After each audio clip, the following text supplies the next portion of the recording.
भाई मैंने ढीठ तो बहुत देखे लेकिन चालू जितना ढीठ कोई नहीं देखा।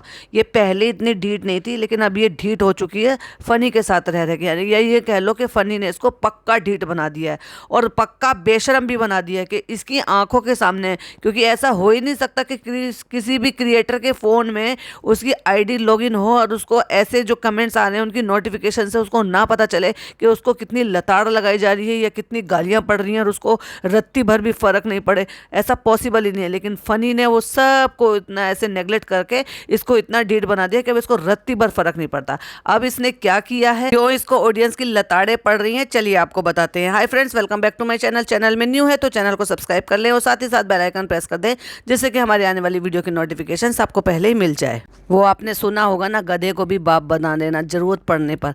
फनी का वही सेम फंडा है। फिर ये सिया करे सफ़ेद करे, अच्छा करे बुरा करे, उसे बस उसकी हाँ में हाँ मिलाना है और बस इसको प्यार से पुचकार के रखना है क्योंकि अपना काम बनता भाड़ में जाए जनता। तो इसीलिए चालू की इज्जत हो रही हो, चालू की बेइज्जती हो रही हो, चाहे उसके इतने सालों से बनाई गई अपनी रेपुटेशन मिट्टी में मिल रही हो, उससे फनी को कोई फर्क नहीं पड़ता। फर्क पड़ता है तो सिर्फ इस चीज़ से कि बस पैसा आना चाहिए और उस पैसे को ऐसी जगह इन्वेस्ट करना चाहिए जो वो पहले इन्वेस्ट करती थी तो सिर्फ अकेले अपने नाम पर इन्वेस्ट करती थी और अब जो इन्वेस्ट होता है वो फनी के नाम पर भी इन्वेस्ट होता है। अब जैसे कि इसने मोदाहा में एक बिजनेस खोल लिया है, ठीक है ना भाई, उससे सबा का अकेले का कोई लेना देना नहीं है।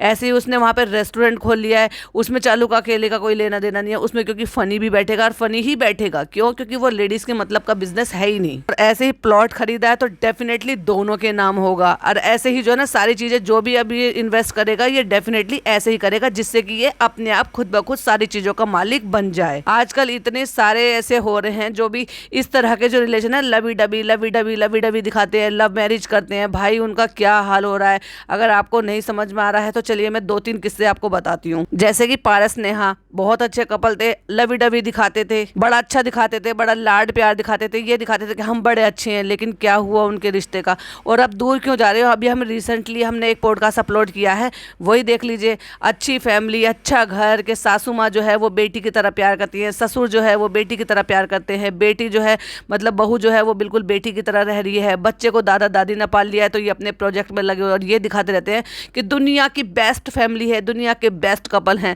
लेकिन आज क्या हो रहा है कि गाली गलौज दी जा रही है बहू बेटियों को और उनसे इस तरह से अब्यूज़ लैंग्वेज में बात की जा रही है। तो ये सिर्फ दिखावे के लिए ही होते हैं क्योंकि इन्होंने क्या है ना, ऑडियंस के आंखों के आगे पर्दा डाल देते हैं और पर्दे के पीछे तो कुछ और ही होता है। और सेम इसका भी है और इसका थोड़ा थोड़ा झरोका आपको देखने के लिए मिल जाता है फनी के।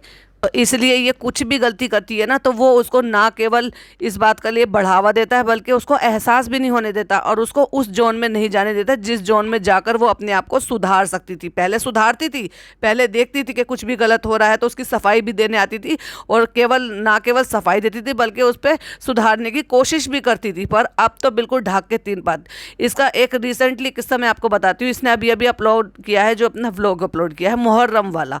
मुहर्रम पे भाई क्या पढ़ के इसको लताड़े पड़ी हैं। इसको बहुत अच्छी तरीके से पता था कि जैसे ही मैं ये व्लॉग अपलोड करूंगी मुझे लताड़े ही मिलनी है क्योंकि डाउनफॉल इसका काफ़ी दिन से शुरू हो गया। लेकिन जब तो डाउनफॉल भी नहीं था, पिछले साल जब इसने मुहर्रम का ये अपलोड किया था तब भी इसको इसी तरह के कमेंट आए थे और भर भर के लोगों ने यही टाइप के कमेंट किए थे और इसको बहुत अच्छी तरीके से पता था। उसके बावजूद भी इसने पूरा व्लॉग बनाया और ना केवल उसको अपलोड भी किया। फनी ने डेफिनेटली कहा होगा कोई बात नहीं, देख लेंगे जैसे होगा, तुम व्लॉग बनाओ और अपलोड करो। एक बार को हो सकता है चालू ने कहा भी होगा फनी अगर मैं ये डालूंगी तो फिर लोग फिर कहेंगे पिछले वाले व्लॉग में भी कहा था। चालू कोई बात नहीं, पैसा तो आएगा, व्यूज़ तो आएंगे, कोई बात नहीं। और चालू बेटा बेटा मेरा ढोला, मेरा सोना, मेरा बाबू, और ये जो है ना इसमें व्यूज़ भी तो आएंगे ना। जितना लोग क्रिटिसाइज़ करेंगे उतने व्लॉग में व्यूज़ मिलेंगे क्योंकि इंगेजिंग मिलेंगी। तो वो वही वाली बात है ना, पब्लिसिटी तो पब्लिसिटी है, चाहे वो नेगेटिव ही क्यों ना हो। मेरे गुल्ला तुम फिक्र मत करो, तुम बिंदास तरीके से व्लॉग बनाओ और अपलोड करो। और अपलोड की चिंता मत करो, व्लॉग बनाने की चिंता मत करो, तुम जितना हो सके शूट करो, सो खाओ पियो, बाहर घूमो, चाय पियो। और तो हमने व्लॉग अपलोड करने के लिए, एडिट करने के लिए लिए कृष्णा को बुला ही लिया है, वो है ही यहाँ पे, उसको क्या करना है, बस उसको जो है खाने पीने के लिए दे देना है और उससे काम कराना है, कौन सा हमें उसको पैसे देना है। तो भाई व्लॉग बन गया और व्लॉग अपलोड हो गया, और जैसे ही व्लॉग अपलोड हुआ 99 कमेंट जो है 99% यही कमेंट है, तुम शिर्क कर रही हो, तुम शिर्क कर रही हो। तो बहुत सारे लोगों ने मुझसे ये पूछा कि भाई ये क्या होता है। तो जिस तरह से इन्होंने दिखाया है वो सरासर गलत है। पहले ज़माने में हुआ करता था, लोग करते थे जब लोग अनजान थे, लेकिन अब इतने सारे मौलाना, इतने सारे जो भी इमाम साहब, जितने भी लोग हो गए, उनके बयान आते हैं, उन्होंने इस चीज़ को गलत बताया है कि ये गलत है और सही भी है। और उसी में से मैं एक कमेंट भी लेना चाहूँगी। किसी ने कमेंट किया था कि ये जो है ना एक तरीके का ऐसा हो गया कि क्या अगर किसी के घर में कोई मौत हो जाती है तो क्या उसके लिए ढोल ताशे बजाए जाते हैं, क्या उसके लिए मिठाई बांटी जाती है, क्या उसके लिए खुशियाँ मनाई जाती है। तो ये भी ऐसे ही है, क्योंकि हमारे इमाम हुसैन ने वहाँ पर शहादत पाई थी करबला में, और करबला में उनकी शहादत हुई थी, तो उसको हम कैसे जश्न के तौर पर मना सकते हैं। और कोई भी जिसको नहीं पता, या मेरे कुछ भी ऐसे फॉलोअर्स हैं जिनको इस बारे में जानकारी नहीं है, वो डेफिनेटली इस बात को पूछना चाह रहे थे और उनके कमेंट्स भी थे। तो मैं आपको बता दूं, इमाम हुसैन जो थे वो हमारे हुजूर के नवासे थे, यानी कि उनकी बेटी के बेटे थे। और करबला एक शहर का नाम है जहाँ पर उन्होंने वफात पाई थी, यानी कि वहाँ पर उनकी शहादत हुई थी एक जंग में। और वो जंग क्यों हुई थी, वो भी इस्लाम के लिए ही जंग हुई थी। जो दूसरे गुट थे वो थे, तो दूसरे गुट ने उन पे हमला किया था और उनको उस पे शहादत मिली थी। अब ये बताइए, हमारे हुजूर के नवासे ने जब शहादत पा ली थी तो क्या उनकी शहादत पे क्या ढोल ताशे बैंड बाजे ये सब बजाने ज़रूरी है? नहीं, उनके लिए रोज़ा आया है, इबादत करना आया है। तो इसी वजह से सारे लोगों ने ये उनको बोला कि ये शिर्क है, क्योंकि जो काम हमारे हुजूर नहीं करते थे वो काम शिर्क है, वो नहीं करना। यूँ कि चलो भाई इसने कर भी दिया, और इसने कर दिया और उसमें वहाँ गाँव में हो रहा है, तो तुम्हें व्लॉग बनाने की ज़रूरत क्या है? क्योंकि तुम, चलो ठीक है, मैं तुम्हारी बात को मान लेती हूँ कि तुम पूरे गाँव को नहीं सुधार सकती, क्योंकि ये पूरे गाँव की ही गलती है। पूरे गाँव में ये सारा शोर शराबा देखा था आपने, कितनी भीड़ थी। रही बात लंगर की, कि खाना वगैरह इस तरह से बांटना कोई गुनाह नहीं है, लेकिन इसी दिन और इसी पर्पस से कर देना ये बुरा है, ये गलत है। क्योंकि खाना बांटना, पानी शरबत देना, ये सब किसी को जो है ऐसे खिलाना अल्लाह के नाम पे या किसी भी तरह से, वो गुनाह नहीं है, वो गलत भी नहीं है। लेकिन पर्पसली इसी दिन इसी नीयत से करना कि हम जो है ये कर रहे हैं, न्याज कर रहे हैं, ये भी गलत है। और न्याज करना तो आया ही नहीं है। तो आपको क्या है, रोज़ा रखना आया है, इबादत करना आया है, जितना हो सके शिद्दत की तरह से पढ़ना आया है, उन पे दरूद पाक पढ़ पढ़ के भेजना आया है, जिससे ना केवल हमारा अल्लाह उससे राज़ी होगा बल्कि हमें भी इन सब चीज़ों के लिए गुनाह नहीं लगेगा, क्योंकि हम शिर्क नहीं करेंगे। तो समझ में आया, जो हुजूर काम करते थे अगर उसके विपरीत काम करोगे, यानी कि उसके उलट में काम करोगे या उनके नापसंद वाले काम करोगे, तो उसको शिर्क कहते हैं। यानी कि शिर्क मतलब गलत काम करना, जो कि हमारे इस्लाम में नहीं है। तो सच्ची उम्मत है हमारे हुजूर की, वो तो बिल्कुल नहीं करती। हाँ, लेकिन अगर उनकी उम्मत से अलग है वो, या यानी यूँ कह लो कि भाई वो शिया हैं, तो वो डेफिनेटली वो उन चीज़ों को करते हैं। लेकिन हमारी जो हुजूर की उम्मत है वो नहीं करती, और वो इस चीज़ को शिर्क मानती है। तो भाई पूरा गाँव ही सब चीज़ों के लिए करता है, पूरा गाँव जश्न मनाता है, ढोल ताशे बजते हैं, ढोल ताजे बज बज के ये सारी चीज़ें बाहर निकलती हैं। अब क्या मालूम उसमें वो सिया है या सुन्नी है, इन्होंने कभी कौन सा आज तक खुल के थोड़ी ना बताया कि सिया है या सुन्नी है। लेकिन चलो भाई, मैं इस बात को नहीं कह रही, क्योंकि जब मुझे नहीं पता है तो मैं इस बात को क्या किस चीज़ के लिए बोलूँगी कि ये सिया है या सुन्नी है। लेकिन हमारी जो हुजूर की जो उम्मत है वो ये सारे काम नहीं करती, जो हुजूर को फॉलो करती है, जो हुजूर की चीज़ों को मानती हैं, जो हुजूर के बताए गए रास्ते पर चलती हैं, वो इन चीज़ों को शिर्क मानते हैं। तो अगर ये पूरे गाँव को नहीं सुधार सकती या पूरे गाँव को ये अपने उसमें नहीं ले सकती, हालांकि मगर ये दिखा क्यों रही है? अगर ये दिखा रही है तो इससे जो और लोग हैं वो भी तो इन्फ्लुएंस होते हैं ना। तुम एक इन्फ्लुएंसर हो, तुम्हारा काम है वीडियो बनाना, दुनिया को दिखाना, तो तुम दुनिया को अच्छी चीज़ें सिखाओ ना, इस्लामिक चीज़ें दिखाओ ना। अगर तुम इस्लाम को बिलोंग करती हो तो तुम्हें इस्लामिक चीज़ें दिखानी चाहिए, तुम्हें शिर्क चीज़ें नहीं दिखानी चाहिए। उसी पे इसको भर भर के भाई लताड़े मिली हैं। हर बार बेशर्मों की तरह से व्लॉग डालती है, हर बार बेशर्मों की तरह से इतनी सारी मुँह की खानी पड़ती है। ऐसे ये सोचती है कि मैं कुछ अच्छा कर रही हूँ, जबकि इस व्लॉग को डालने से पहले ही इसको पता था कि मुझे इस पर तो सुनना ही पड़ेगा, और मेरे 99% जो कमेंट आएंगे ना वो इसी तरह के आएंगे, क्योंकि ये गलती ये पहले भी दोहरा चुकी है। जब से मैंने कहा ना, जब से इसकी शरीर से शादी हुई है तब से ये यहाँ मोदहा में रहने लगी है। अदरवाइज तो ये मुंबई में सारे त्यौहार करती थी, 30 त्यौहार जो भी होते थे। क्योंकि शादी हो गई है और फनी जो है वो भी अपनी जिंदगी के साथ जुड़ गया है, तो कुछ तो उसका किया कराया है और कुछ उसको यहाँ पे रहकर करना पड़ता है। तुम्हारे कहने से कुछ नहीं होता। चलो मैंने मान लिया, बात बड़ी कर दी कि तुम पूरे गाँव को नहीं संभाल सकती, नहीं सुधार सकती, नहीं उनको रोक सकती हो, ना ही उनको समझा सकती हो। उनको तो भाई ऐसे ऐसे मौलाना ही फतवे जारी करके इन सब चीज़ों को रोकथाम लगा सकते हैं कि ये पूरे गांव के लिए अगर वो फतवा जारी करे कि ये करना गुनाह है, ये सब मत करो। क्योंकि बहुत सारी चीज़ें ऐसी होती हैं कि जब मौलाना लोग हो गए या कारी लोग हो गए या हाफिज मौलाना लोग हो गए, जब वो सब चीज़ें बताते हैं तो पूरे गांव को वो माननी पड़ती है। मैं देखो आपको अपने यहाँ का किस्सा बताती हूँ।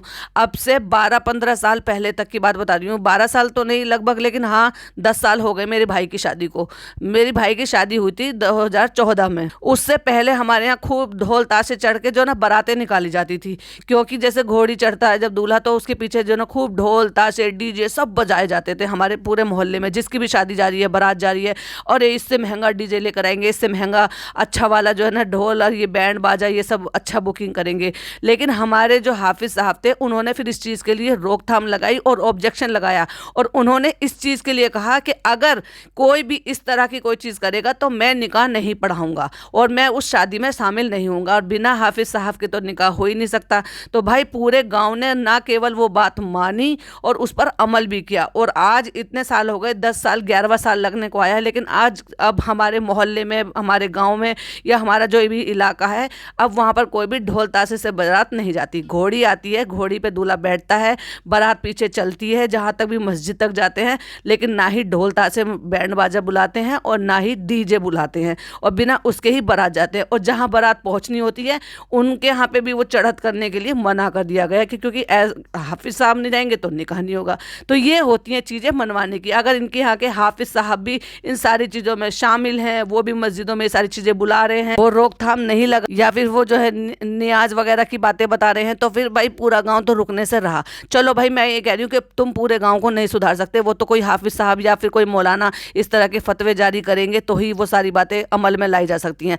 बट तुम क्यों रिकॉर्ड कर दिखा रही हो? तुम पे अपना बस तो है, पर नहीं भाई तुम्हें तो दिखाना है, जबकि तुम्हें बहुत अच्छी तरीके से पता था कि तुम ऑलरेडी पिछले साल ये घटिया हरकत कर चुकी हो और तुम्हें लताड़े पड़ चुकी हैं। लेकिन तुम पैसे के लालच में इतनी ढीठ और इतनी बदतमीज हो चुकी हो कि तुमने अगेन एंड अगेन दोबारा से वो गलती दोहराई। इतने पर भी ये रुकने वाली नहीं है, क्योंकि इसको पैसा जितना प्यारा है ना, इज्जत से अब उसको इतना ज्यादा प्यार रहा नहीं, क्योंकि इज्जत तो धीरे धीरे करके इसकी, जैसे इसने बनाई थी ना भाई भाभी को दिखा दिखा के, वैसे ही फनी ने इसकी धीरे धीरे करके इज्जत मिट्टी में मिला भी दी है। और वाकई में उस आदमी को कोई फर्क नहीं पड़ता कि इसने इतने सालों में अपनी इज्जत बनाई है, तो कम से कम उस इज्जत को मेंटेन करके रखे। ना ना ना ना ना, बिल्कुल फर्क नहीं पड़ता उसको बस पैसे छापने से मतलब है।